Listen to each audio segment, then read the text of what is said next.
Hi, everyone. My name is Jennifer J. Raffler, and I am your host for the Sol2Soul Global Summit. Learn the truth about our sun, how it heals us, supports our spiritual evolution, and more. Today, we have a most radiant guest, David Christopher Lewis. David Christopher Lewis is a spiritual teacher, author, composer, and talk radio contributor. He is a gifted clairaudient and has received over 5,000 telepathic communications, known as heart streams, from the Ascended Masters for over 10 years.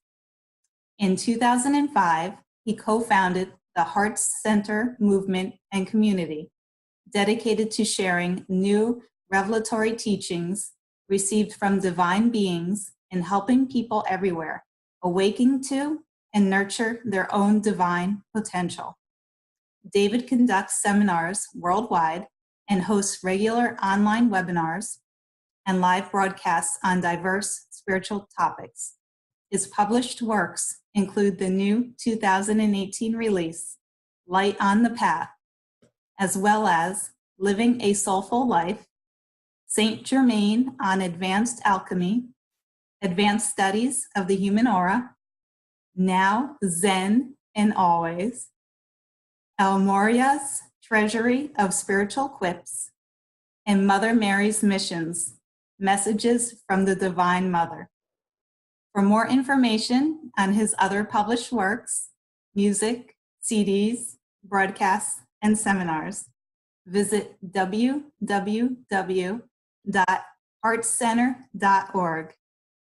David lives with his wife near Livingston, Montana. Hi, David. Hi, Jennifer. Thank you for having me on.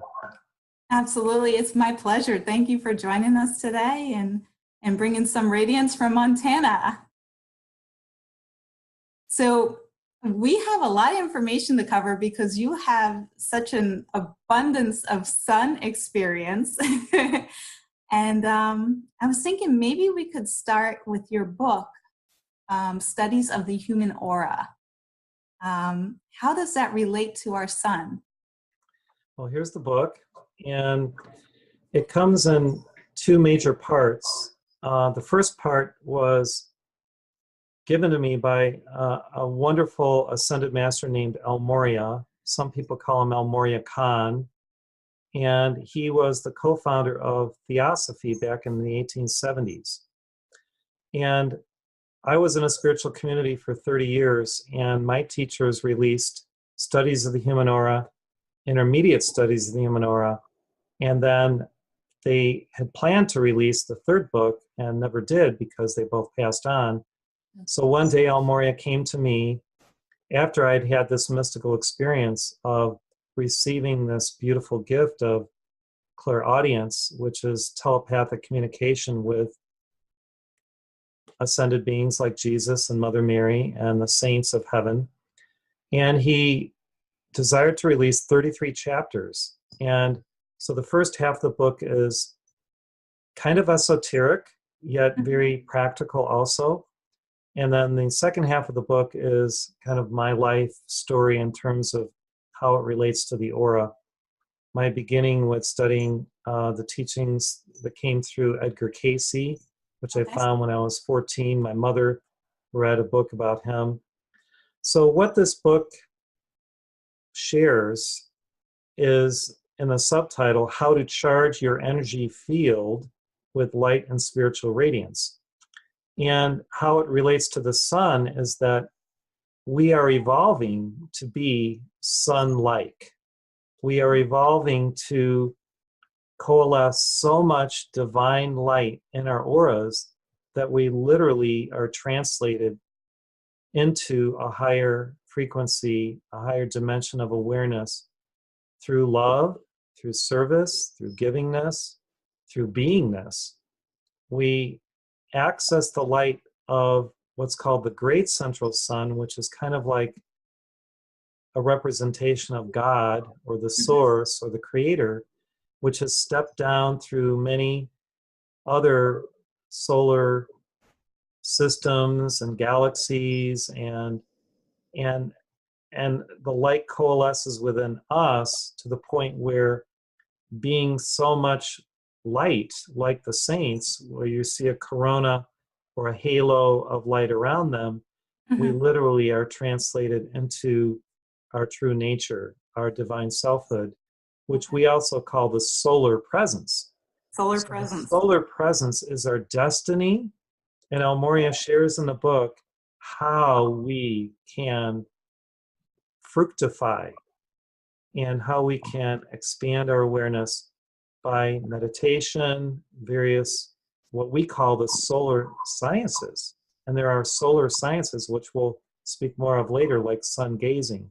Mhm. And these solar sciences are coming back to the awareness of people on Earth because in ancient civilizations like Lemuria or Mu and Atlantis and other Golden Age cultures, they sun gazed and they used the light of the sun in their civilizations to power those civilizations through crystal technology and other higher technologies. And now some of this is coming back.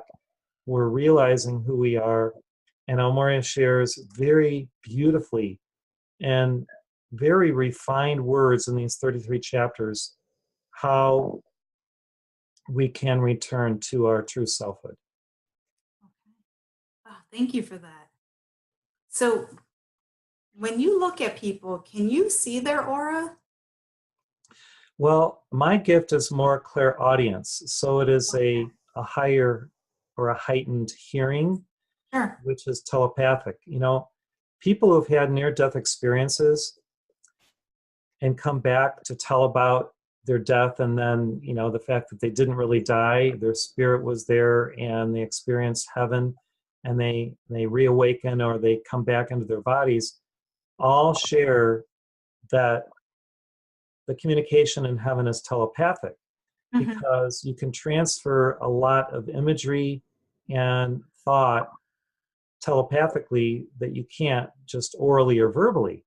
So my Yes. gift, which is a blessing to me, is clairaudience. Mhm. Clairvoyance is clear seeing, and yes, I do see, but it's a little different than most clairvoyance, where the masters will just flash an image of some entire situation or what they desire to communicate in an instant. It's like a millisecond. And I'll Mhm. see the whole panorama of everything, and then I'll be able to describe it for 10 or 15 minutes because it's a miraculous type of higher seeing. Yeah. So do I see auras all the time? No, because for me, it would actually interfere with some of my work if I was so in awe of what I was seeing that I couldn't communicate as I'm supposed to because I would be crying because it's so beautiful when the masters come, or I would just be so emotionally um, torn by the beauty of and the grace of these divine beings because when I have seen them, I kind of swoon in reverence because they are so majestic, so awesome, so full of light and love. And it's just like you want to just bow down and praise God because Jesus, especially when he comes, or Mother Mary, it's a very emotional thing for me because they are so beautiful, they are so divine, they have so much love, Mhm. and the love that they express and the light that they share, it just makes me want to just crumble. And Wow. so it's actually a blessing to me to do my work, not to see them all the time Okay. or to see people's auras. Now, the thing about seeing auras is when you see them, you see the good and the bad. And unless you have a lot of love, you can be judgmental toward people who have darkness in their auras, you know, grays and blacks and intense red energy, which usually Yeah. symbolizes anger Yeah. or over sexual and sexual energy that's kind of misqualified. So it's some people who see all the time don't want to see all the time because it can be a burden. Mhm. So I think for me, it's the best of both worlds. I see when I'm required to see, my vision is open Okay. yet I don't see all the time. Understood. Okay. Yeah. So your book, when you channeled Moria, Hmm. um, you have a couple books actually. Were all those him being channeled through you? Well, Or did, there's always the filter of the person who is the receiver of the message.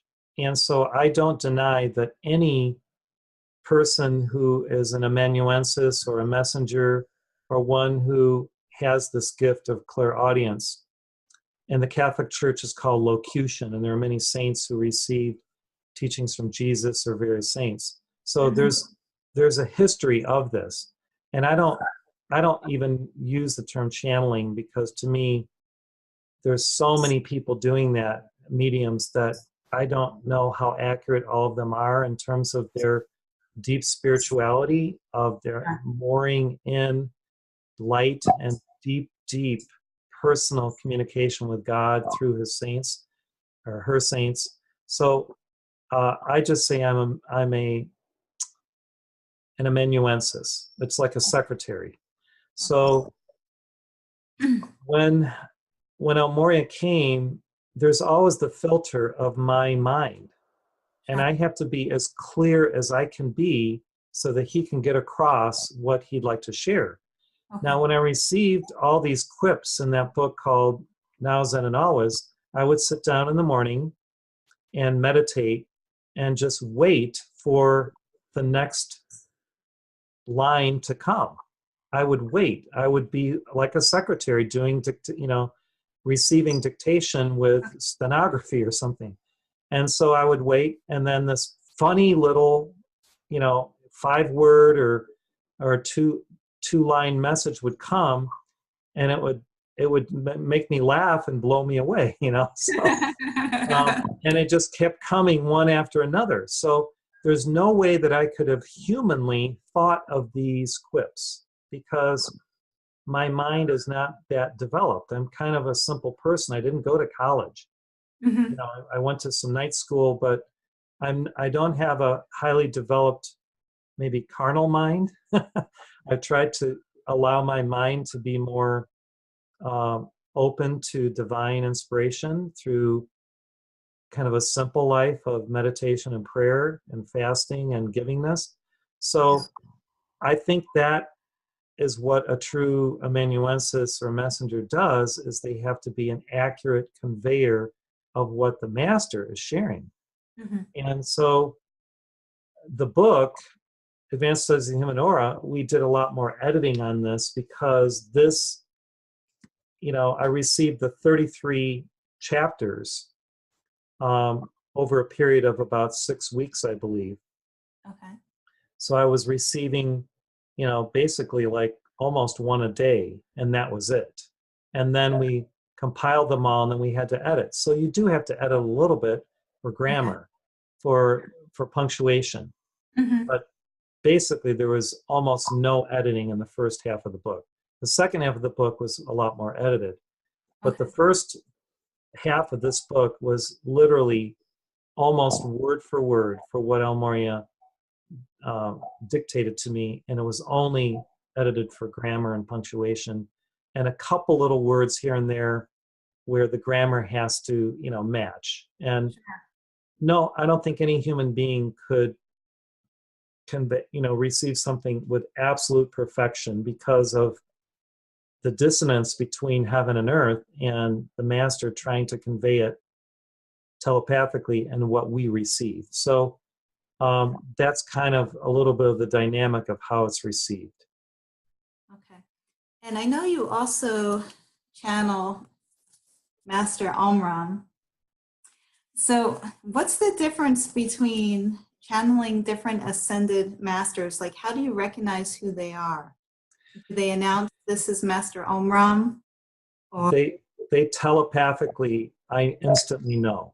you instantly know. Okay. Sometimes they'll announce before they're coming, well in advance. Like, we'll plan an event for a weekend conference, and they'll tell me, here's the program, and so this master will come on this day, etc. And here's the title of their address.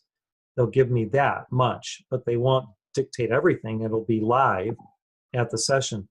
When the Master Omram comes, he is so full of solar light and energy that it is undeniably him. And Oh. I telepathically know instantly. I know by vibration, but I just know, when you know. It's like Okay. when you know something, it's like riding a bike and you master it. You know how to do it. When you drive a car, it becomes second nature. So for me, having been on a spiritual path since I was 14, finding the teachings of the Ascended Masters when I was 18, living in a spiritual community for 30 years, getting up early every morning and praying and meditating and for between an hour to 2.5 to 3 hours every day for 30 years, you develop sensitivity and you develop discernment and discrimination. But it takes practice, it takes discipline, and it takes a daily investment of your time and energy and the resources of your being to have that happen. And I think after 30 years, the Master said, okay, we can trust this guy to deliver our messages with accuracy and with love. And to me, the greatest witness to the power that comes through these great divine beings is the love and what we call the radiation. So it's really interesting, we talk about getting tanned by the sun.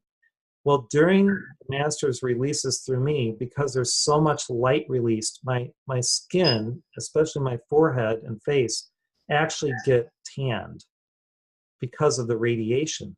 And this is especially true with Omram, the Master Omram, because he is a solar being. Wow. It was, when you read the story of his life, he went to India and a great master there told him that he basically, changed his name from Mikhail Ivanov, Michael Ivanov, who was Bulgarian, to, he said, now you'll be known as Omram. And what is Om and Ram? Well, Ram is an incarnation, Rama, an incarnation of Vishnu, which is the second person in the Hindu Trinity. So it's like Christ in the Christian tradition, Father, Son, Holy Spirit, the Son, the Christ. So in effect, Om Ram is an emanation or incarnation of the second person of the Trinity. And I believe he had Christ consciousness. He manifests this beautiful frequency and emanation and even a beautiful aroma. And when the masters come, and especially when he comes, the aroma that I smell is phenomenal. And often they'll come with these floral essences or like, various essences that you have in, let's say, different types of incense. Okay. They are mystical, they're beautiful, and they're healing. So when Omram comes, it's unmistakable, and the radiation, the love, the light, and the aroma is phenomenal. So that's my experience. And Omram was told, because in India they have these leaves that these mystics read about your past lives and your future. He was told about these long, ago incarnations, and I believe it was all true. So when you read the story of his life, it's phenomenal. We carry all of his books in English in our store, online, and physically in our store in Montana. And many of our centers throughout the world have all of his publications in English. He delivered them in French primarily because he had to learn French when he moved from Bulgaria to France. His master, Peter Dunas, sent him to France before World War II broke out. And he was there in a safer country as compared to Bulgaria to be able to deliver the teachings of the Ascended Masters. Now, he channeled, if you want to call it that term, many, many divine beings, but he didn't really call it that. He would just give discourses and talks, and they were absolutely phenomenal. When you read his books that are transcriptions of his talks, there's so much light and consciousness and wisdom in them that you have to reread and reread to get it all. Yet he's also talks like Jesus did in metaphors and in parables and stories, which are always really inspirational. Yeah, I got this book a long time ago, and what I read when I received it and what I read now are two different things. It seems that wherever you are in your evolution, you're able to pick up different pieces. And as you evolve a little bit more, you go back and you read and you find something with a different meaning. And it's more appropriate for where you are at this time. So it kind of grows with you. Absolutely. Yeah. Yeah. And yeah, this book is totally highlighted up and noted all over the place. I love this book. I think I've read about 20 of his books, but I still am trying to go through all of them and read all of them. Wow. So have you noticed any changes in what he says and how he presents his material since he's on the other side?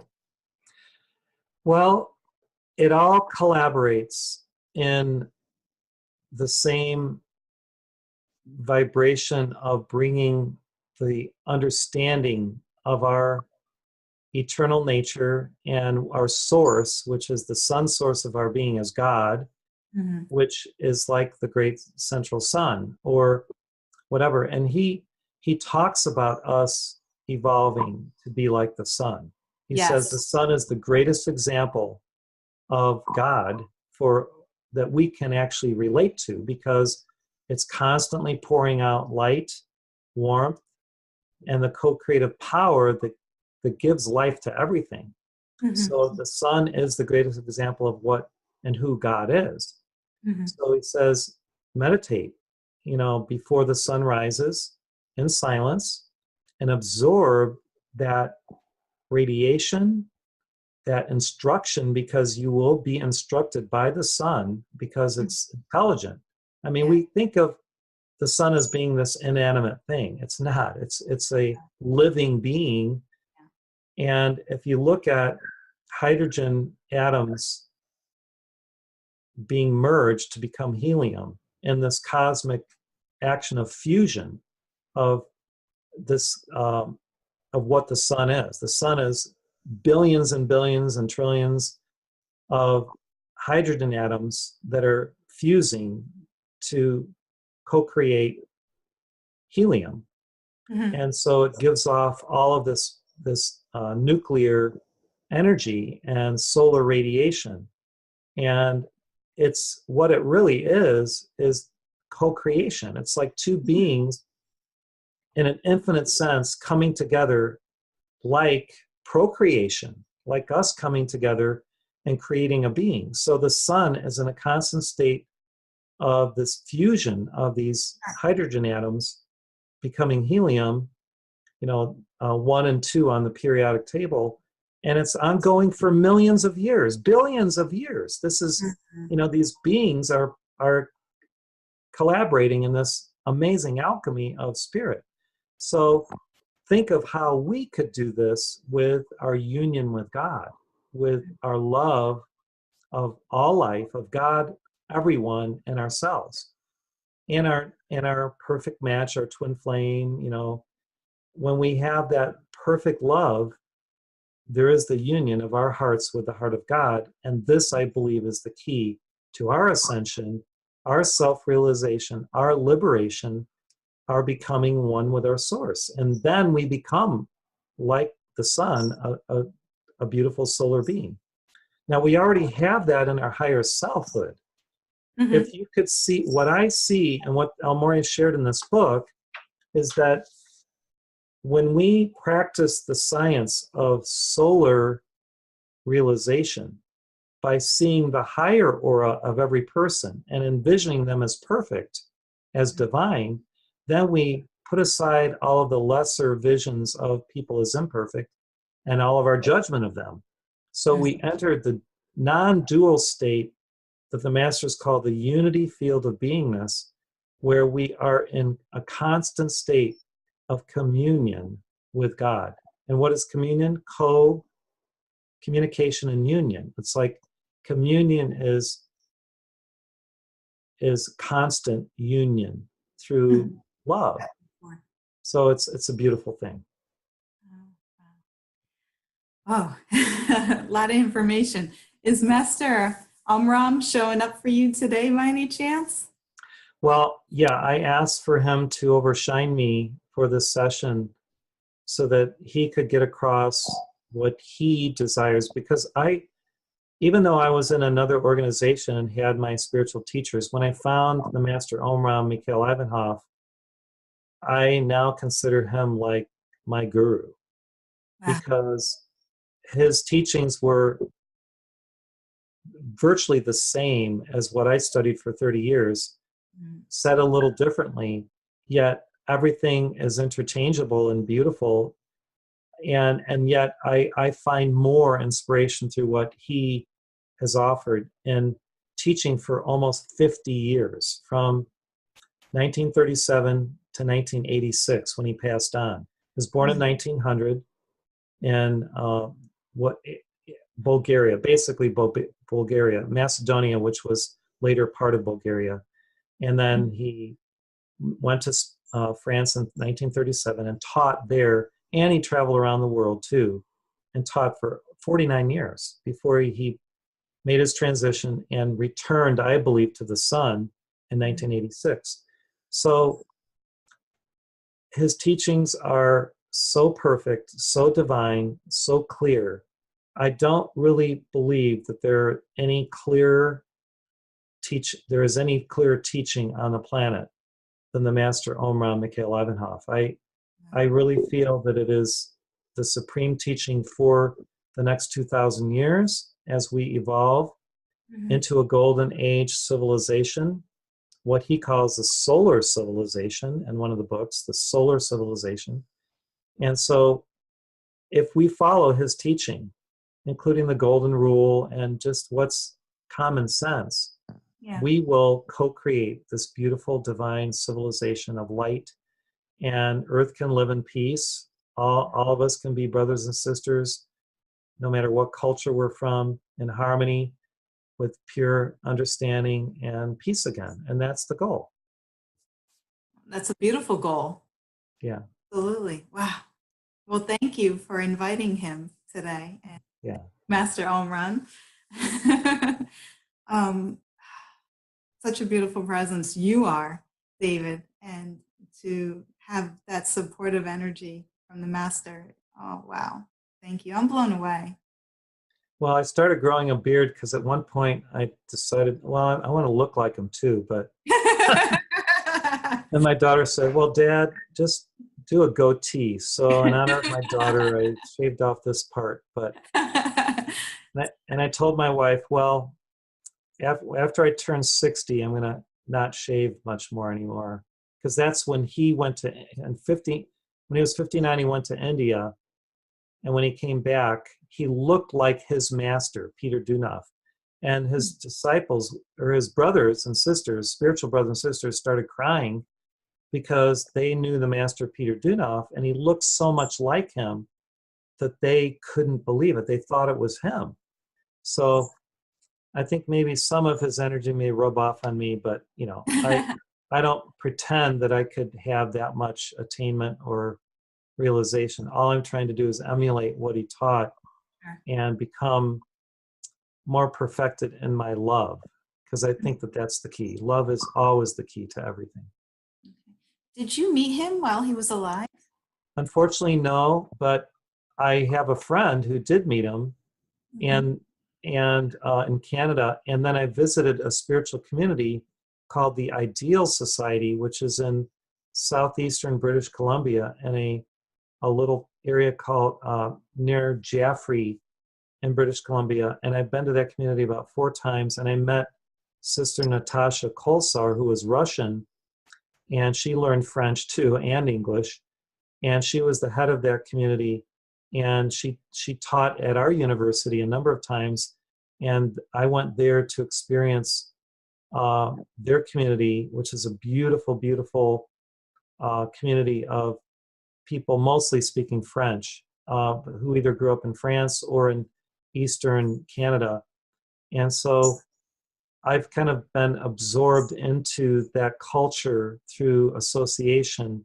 And we practice the panurhythmy. My wife and I like to do the panurhythmy every morning, which is the sacred dance that Peter Dunoff created with beautiful waltz, 3/4 time music. It's a dance and the beautiful music. So we do that.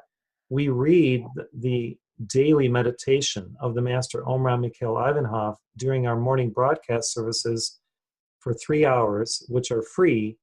And we read them in English and French and in Spanish. Oh, Up wow. in Canada at the Ideal Society, they also do them in like German and Portuguese and Italian. They have like 6 or 7 languages that they read the daily meditation in. So we've incorporated the Master Omram's teaching into our community because it is 100% true. It's 100% accurate. I trust it completely. And, we just feel like we are fellow disciples of his disciples, wherever they are on the earth. And one day we hope to go to the Rila Mountains in Bulgaria and dance the panurhythmy with thousands of people go there every August and dressed in white. And there are literally thousands of people. So we have that as a goal in the next few years to go there. Oh, that's amazing. Yeah. Oh. I wonder when they see you coming if they look at you and they think you're the master. Well, no, we see the people that dance there through some videos that are on YouTube. They're all beautiful, beautiful people. They have so much light. Wow. You can tell that they live very deep, disciplined spiritual lives and meditating, praying, and of course the dance, but primarily through their daily practices. Okay. Wow, that's amazing. Thank you for sharing that. Yeah. Wow. Could you explain a little bit what is cosmic consciousness? Well, cosmic consciousness is an expanded consciousness where we allow our energy field to expand out to a more planetary level, and then beyond that to like a solar system level, and then even beyond that to the cosmos. What it is when you commune with God and you actually have the experience of oneness with God, since God is everywhere, you become everywhere. Your light field expands to experience life in multi-dimensions. I had this experience in 2004, which is right before I received this gift of clairaudience, where I was in a Sunday service and we were singing to Jesus and Kuthumi. Kuthumi is a good friend of El Moria, and he was the other co-founder of Theosophy in the 1870s. Some people call him Kuthumi, but he was embodied as St. Francis of Assisi in one of his lives. So anyway, we sang this song to Jesus and Kuthumi, and then I was like taken up in consciousness to maybe what Paul in the Bible in the New Testament calls the seventh heaven. And I was like mystically just in divine ecstasy and bliss in this oneness state of feeling one with God and pure love, all light. I was like literally yoked to God. Wow. So that's when you experience cosmic consciousness. You feel you are a part of everything and everything is a part of you. You feel God's eternal presence where you know that there is no death and there is no time and space as we experience it ultimately. In the infinitude of God and in the grace of God's presence, there's no linear time. Things are cyclic, yet you're in a timeless state of beingness. that's what I have to call it, is it's a state of beingness, which Eckhart Tolle talks about in his books, The Power of Now and A New Earth. And this beingness state is the eternal state of really immortality. So once you experience that, like those who have had near-death experiences, and they talk about how much love is there that they feel in God's presence or Jesus' presence or these other beings in heaven, Mm-hmm. you can't go back to living like a life just as a mortal human being without then considering God and everything, light and everything, love throughout your day. You're changed in a flash, in an instant, through this experience where everything becomes rarefied and holy and purified and divine. So that's what I sense as cosmic consciousness is. It's like the expansion of your being. It's like a nuclear explosion of consciousness where you now are a part of everything and everything is a part of you, and you grok it, as Richard Heinlein said in his book Stranger in a Strange Land. You get it, you understand it, you know it. And the knowingness is what the early Christians called, the Gnostics called gnosis. It's personal knowing by experience. It's hard to convey unless you've had that experience, but once you've had it and you commune with other people who have had it, there's no more separation between anything, because you live now in a non-dual state where you don't judge. You just, you are love, you are light, you are oneness. So to me, that's my experience of cosmic consciousness. Alan Watts, had a book on cosmic consciousness. Mark Prophet, one of my teachers in the organization I was in for 30 years, had a book on cosmic consciousness, and he explains it through other language. It's also very beautiful, his book on cosmic consciousness. So I've had that experience. I don't,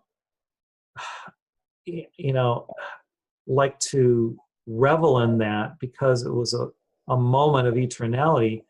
But the rub now is to maintain that state of beingness. It's not about, you may have had it once and it permeates your being, but now you have to live in that state all the time. And how do you do that?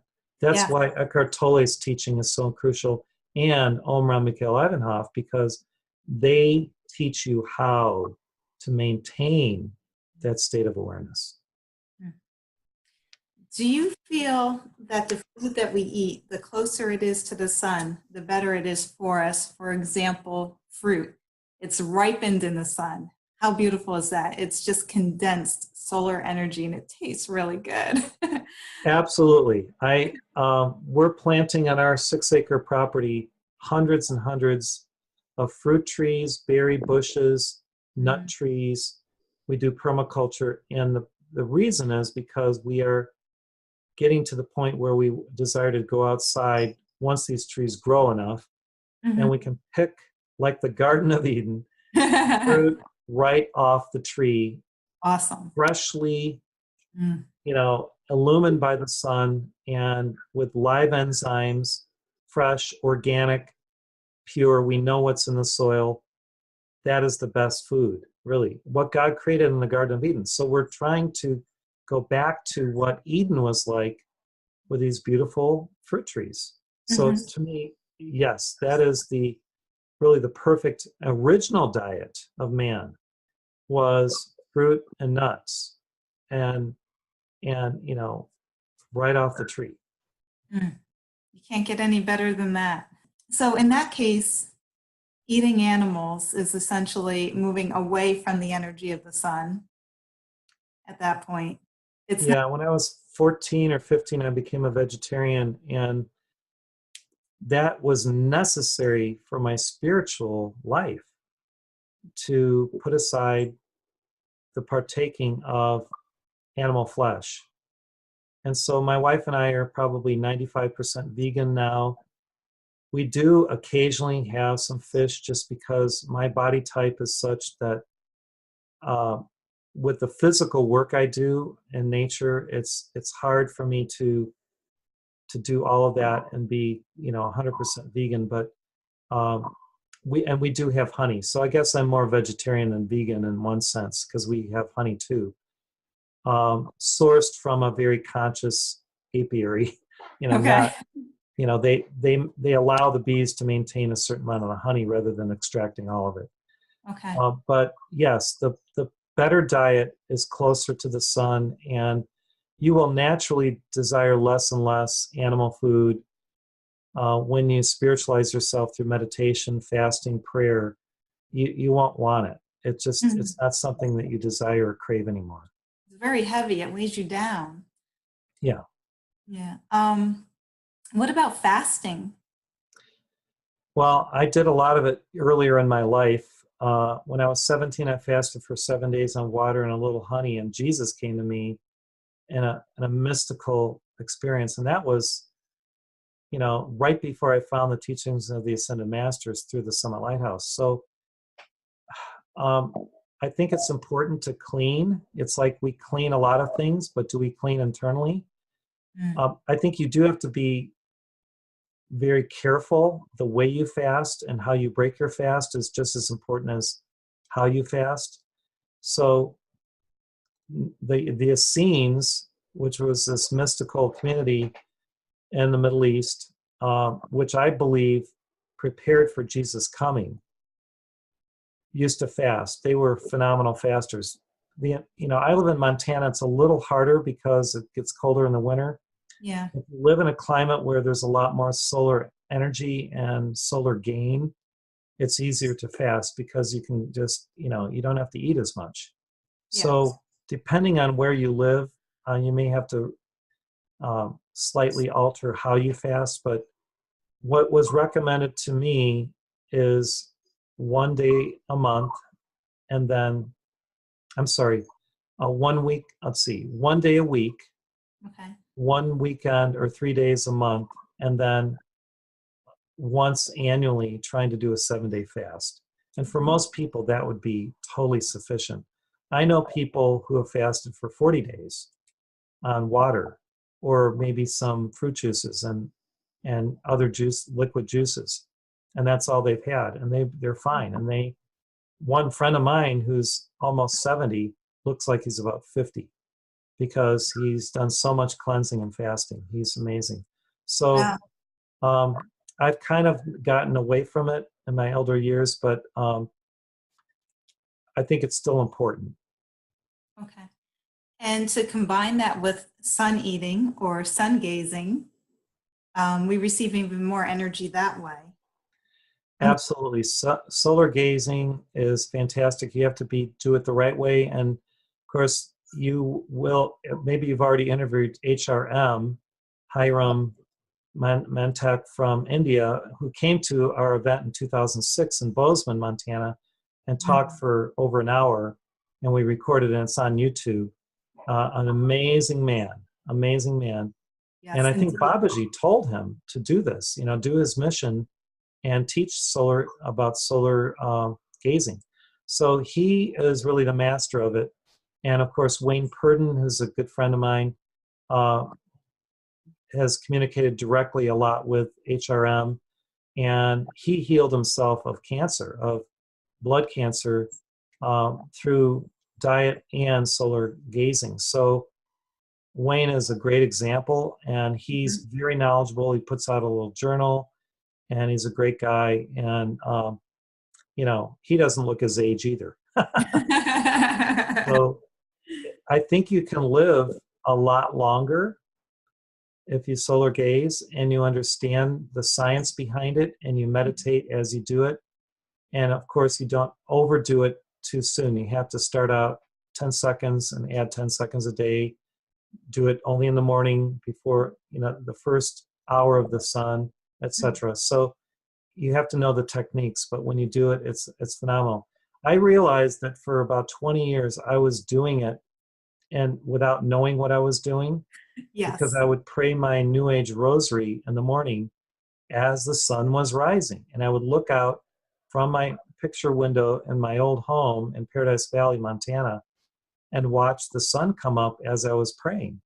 Mm. And I wouldn't look directly at the sun for long because, at that point I believed what normal ophthalmologists and tell us not to look directly at the sun. So I wouldn't gaze directly at the sun. I would look, in the direction, but not Yeah. hold my focus there. Later, I learned that you can do it safely if you do it the right way, Mm. without damaging your retina, etc. But so I was doing this unbeknownst to really my outer self for about 20 years. Yeah, you had that inner knowing. Yeah, yeah. Yeah, I found that I've been doing that in the past as well, where I would just sit there and stare at the sun, and then something would click in my mind. What are you doing? You're going to fry your eyes. And I did not do the 10 seconds because there was no plan on my end to actually go and sun gaze. Like you said, I was just doing it. But it was almost like I was being drawn to do it. And it felt really good. And I don't know why, but I think I was essentially eating the sun, and I was Right. obtaining all those photonutrients that are coming through the rays. And it was great. And then when I came across sun gazing, it clicked like, okay, yes, that's possibly why I was doing that. There was some sort of inner knowing, or instinctual possibly, that was drawing me to do that. I've always been addicted to the sun, but to actually sit and look at it as it was going down, that was new. Right. Beautiful. Yes. And interesting as well is I interviewed somebody else for the summit, Marita Batshoshan, and she was sun gazing as well without realizing what she was doing. So I think on a certain level, it's innate for us to do so. It's just that we're told, no, no, no, stay out of the sun, and oh, you're going to go blind. Don't look at it. So we get programmed Exactly. to shy And away these, from the sun. yeah, I mentioned the Essenes earlier, and they did this. They had solar bathing. They drank solar water, which you probably will share with your audience. You charge the water with solar energy, and it becomes supercharged with light. Yeah. And consciousness enters the water itself. We know this through Dr. Emoto's work. And so there's solar bathing, so drinking solar charged water. There's, of course, the food thing that you've mentioned. And then there are healing sanitariums in Europe for years where people would just be in the sun and they would be healed of all kinds of diseases. But we've lost that because of, the pharmacopoeia and Other agendas. all the agendas of the people that don't want us to have perfect health, right? Yes, yes, agreed. They feed off of our illness. Yes. And, So can you tell us a little bit about Paradise Permaculture Institute? Well, my wife and I started this nonprofit 501c3 educational organization about 5 years ago, and we are co-creating on our property here just outside of Livingston, Montana, a food forest, which I kind of alluded to earlier, where we planted hundreds and hundreds of trees and berry bushes and other trees. And it's going to be a permaculture demonstration site where we actually have had a lot of classes already, and we will continue to have them for years to come, showing people how to do permaculture, which is permanent agriculture instead of monoculture where you plant one crop in rows and rows, and it depletes the soil over time. The way nature does it is to intersperse things. And so you have different types of species of plants that interrelate, interact appropriately and wonderfully to keep the soil perfect and pest-free and to provide the nutrients. Some plants bring nitrogen up from deep within the earth to the surface of the earth so that other plants can use that nitrogen. So when you know the science of this collaborative action between the different types of plants, trees, bushes, berry bushes, things close to the earth, things higher up, it's amazing. And the term, I believe, was coined by Bill Mollison, who's from Australia, who passed on recently. And he developed a whole science to this and program. And many, many other teachers now have brought it forth. And there's hundreds and hundreds of YouTube videos where you can learn about permaculture. Mm-hmm. What we do is, my wife is teaching children from about 2 to 9, because she was a school teacher for 20 years. And so we have kids come once a month and they have a project, and they just came the other day and they learned about vermiculture, which is worms, and how important they are to agriculture and to the plants and the soil. So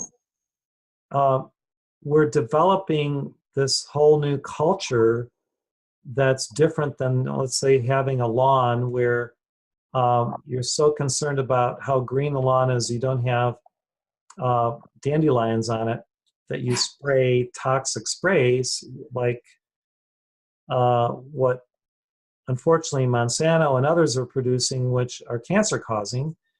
And the little girl yesterday, Lila, who is 7 years old, picked a bunch of the heads of the dandelions, the beautiful yellow heads that look like a sun. And they come up so quickly, right? They're not there one day, and then in one day there's thousands of them. Yeah, indeed. She picked all these, and her mom makes this little a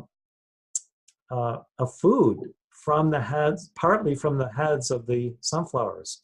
Oh wow! I mean, dandelions. So it's amazing, and the leaves of the dandelions are great for cleaning your liver, and put in salads. So permaculture is the wave of the future, which is already happening. A lot of young people are getting into it, who want to get back to the land, who want to grow their own organic live food, and who will use these principles of sharing, of revering the earth, using the earth wisely, and how we plant and everything, and then sharing any excess that you have that you don't require personally with the community. So we intend to share that excess. We're getting what's called a rolling high tunnel greenhouse in about 6 weeks that moves on rails, and you can plant in the late winter, early spring, one crop, then move it, and it's 30 by 48, so it moves to the next 48 section, plant another crop, let that grow, and then move it one more time. And it's a phenomenal deal. And we raise money through grants and through our work to purchase this over $15,000 high tunnel, rolling high tunnel greenhouse. So it's going to be another demonstration of how to do plant starts. Then you can put in gardens and all over your property. And so there's a combination of, on our property, of permaculture and kind of new age gardening. Okay. Yeah. In Montana, how early can you start with the plants in the greenhouse? You can start, now there are sunken greenhouses where you go down and you take advantage of the heat 6 feet down. And some of those you can have going all winter. If you have an extraneous source of heat, for the greenhouse in the cold winter months. So it depends on how you do the greenhouse. But a typical greenhouse, you can plant the starts maybe in March. In March. But you can't really plant everything in Montana till late May outside because of potential frost. Yeah. Okay. What about the sunlight that comes within the greenhouse? Has it been altered or modified in any way just because it's going through that plastic? Yeah, that's a really good question. And I don't know the answer to that, in all honesty, because I haven't studied that directly. I believe, though, that if the plants are healthy, through our consciousness and our love of them and our communication with them, we can help them, even if there's maybe some elements missing from pure solar light, like full spectrum light. You know, we have full spectrum lights now indoors that they realized that these those tube lights that weren't full spectrum were harmful to kids and the development of their brains. So Yeah. full spectrum lighting is better. My sense is that it's okay. It's not perfect, but it's better to have, you know, the plants growing. And once they're out in the sun, then they'll kind of on their own, It'll be they'll fun. make up for it and they'll be fine. Sure. Um, I believe that in the future we will have greenhouses that will allow there to be the full spectrum light. And they probably exist. I just haven't studied that personally to know, Fair to enough. answer definitively. Yeah, yeah. Okay. Great answer. Thank you. So, wow, I didn't realize time has flown. It's already been an hour. Is there anything that we didn't touch upon that you're feeling compelled to share with our viewers regarding the sun or Master Amram or anything? Well, just one thing that the Master Omram shared is that to sustain immortality, we drink light, we eat fire. We drink light and fire, we eat light and fire. You mentioned eating the sun, Yeah. or the light of the sun earlier. I believe, and other masters have said through me, that this is what sustains immortality. We actually assimilate light and divine fire. Our food is more dense, of course, but we are evolving to the point where, as eternal or immortal beings, we will sustain that immortality through the fire breath of God. You know, that's a term that's used in esoteric teachings, the fire breath. And so we learn how to absorb great solar energy and solar light through the breath, which is very important. Pranic breathing is becoming more and more prominent now, where we take in the chi or the prana from the atmosphere through our breath. And you know, there are people on the earth like HRM who are in effect breatharians, who can sustain themselves through the breath, the holy breath of God, because God, as the Holy Spirit is breath. In nature, we breathe in light and consciousness and energy from the atmosphere. So that may sound woo-woo to most people, but you have to practice over time. You know, it's not something you can do overnight. You have to get there through meditation and practice. But I believe that people will be able to eventually absorb what they require from the atmosphere and from the sun, and then we will understand what it means to be eternal beings. And so we'll conquer death eventually, not in the human or in the physical sense so much as we conquer death through love and light and life. And so I encourage people to study the solar sciences and check out your Facebook page and your offerings and that of others of like mind and heart who have keys to the solar sciences, which I think are going to be coming back more and more. And we're going to become enlightened by this, by the solar sciences. This is how we become enlightened beings. So it's a process, it's fun. And the final thing is levity. You know, the word levity has two meanings. It's joy and happiness, right? But it's also relates to levitation. So as we become full of joy and light, we begin to levitate and ascend. Yeah. So the key, I also feel, is joy, because when we're joyful and happy, we naturally exude more radiation. You know, people that are sunny people are joyful, and they exude the light of their beautiful auras, like you do with your smile and your love and your purity.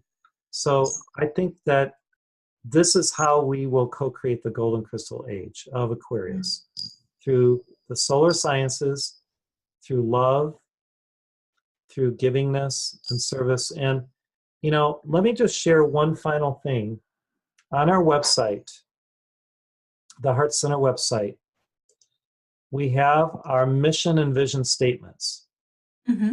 And these are share what we are about. Our mission is, it says, within our Heart Center community, we realize personal enlightenment through our higher self and share the Ascended Master's teachings and our love wisdom throughout the earth.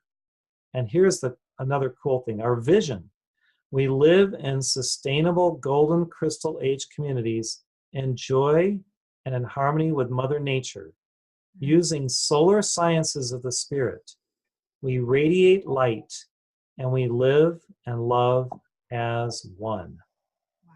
So that is what we are about. And I am so grateful to have met you now. And I hope we can collaborate in the future. And maybe you can come to one of our broadcasts or services and share your path with us. Oh, I am getting massive waves of goosebumps, David. Oh my Lord, yes. Yes. I would be so honored if you would have Okay. Absolutely. Good. We'll arrange it. Okay. Wow. Thank you, David, so much for your presence today and your radiance and everything that you have shared with our viewers. I'm sure that they are going to be way more illuminated after watching our interview than they were before they started. Okay, Jennifer, I love you. We love you. And thank you so much. Thank you. Thank you, everybody. I'm Jennifer J. Raffler, your host, and stay tuned for more radiant interviews in the future. Thank you. Bye, everybody. Okay, bye-bye.